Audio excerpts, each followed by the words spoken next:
Park rangers recommend staying at least 25 feet away from bison, no matter how friendly they look.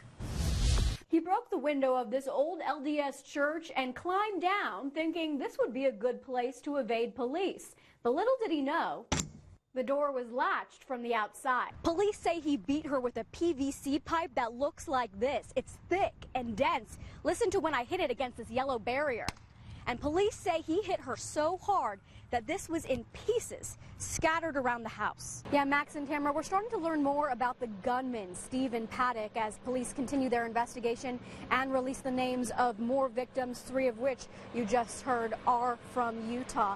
In a press conference just about an hour ago, the Las Vegas Sheriff's Department did confirm that Paddock did set up cameras both inside and outside his hotel room, probably in an effort to evade law enforcement. The DWR says if you see a moose and you feel like it's acting aggressive and you want to get away, the best thing to do is to slowly back up while maintaining eye contact.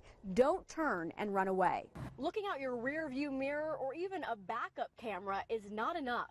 Spot the Todd is teaching people to roll down both of their windows so they can hear children outside and take a look at your side view mirror before you back up. The Colgans realized one of their bedrooms had been vandalized. If you look closely, you can see a swastika carved right on their wall here. Yeah, the defense called several witnesses today, including the suspect's parents and grandfather, to try and convince the judge to try this case in juvenile court. And while the victim was sitting here at the wheel, one of the suspects held a knife to her throat, while the other one went around the car and grabbed her purse from the passenger seat. Also happening now, police in Provo are looking for the suspect after a shooting overnight. Utah Congressman Chris Stewart tells Fox 13 he wants to know more about what happened during the meeting between President Trump and a Russian delegation. But what if the camera you bought to protect yourself and your family is being used by strangers to spy on you? Here's Fox 13's Kirsten Nunez. The state's top court says a man accused of raping 4 women in 2011 will be allowed to withdraw his guilty plea. Layton police have cracked a huge case that involves nearly 24 victims, and they call this crime boogling. Boogling? Yeah. With the mixture of snow and wind, it looks like you're going at light speed in Star Wars. Yeah, when that's blowing right at you. It's not fun to drive in that. So Bob was just saying that he's never been wrong, and we were wondering if this might... No, except for that one time when I thought I was wrong, but you were actually right. This is the race these Riverton runners had been waiting for all season. Our training plan, everything was geared towards state, so we wanted to win state for sure. Junior Blake Lewis was 400 meters from the finish line when he felt a sharp pain in his leg. And then like 300, it started really hurting, and then like 200, I just heard my bones snap. It was so loud, his mom heard it from where she was cheering. I thought he stepped on a branch. He fell to the ground screaming in agony. It was excruciating, like it was like no other pain I've ever felt. I have never actually heard him scream like that before. Blake's mom was about to hop the fence and run to her son when she saw his teammate Sean Roush run up to him. I put him on my shoulders. He was screaming the whole way, but you know, I kept telling him we're a family, we're a team, and we're all in this together. The rule at state championships is that you're not allowed to touch another runner during a meet. So both boys were disqualified, and for Sean, that was a pretty big sacrifice. This is my senior year. This was obviously my last opportunity to race at state, so this was obviously a big meet for me.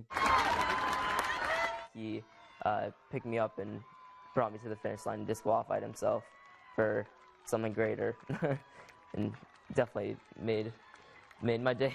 Sean carried Blake to the edge of the finish line and then helped him as he hobbled across. As soon as I saw him, I gave him a big hug and I told him he's a hero to me. I'm not a hero, I'm just Blake's brother. Sacrificing his success to literally pick up his teammate when he's down. I run thousands of miles with this guy, and like, you just, when someone picks you up, that you know that they love you, you know. You hope that your son would be that kind of kid, that your son would pick that person up and carry them in.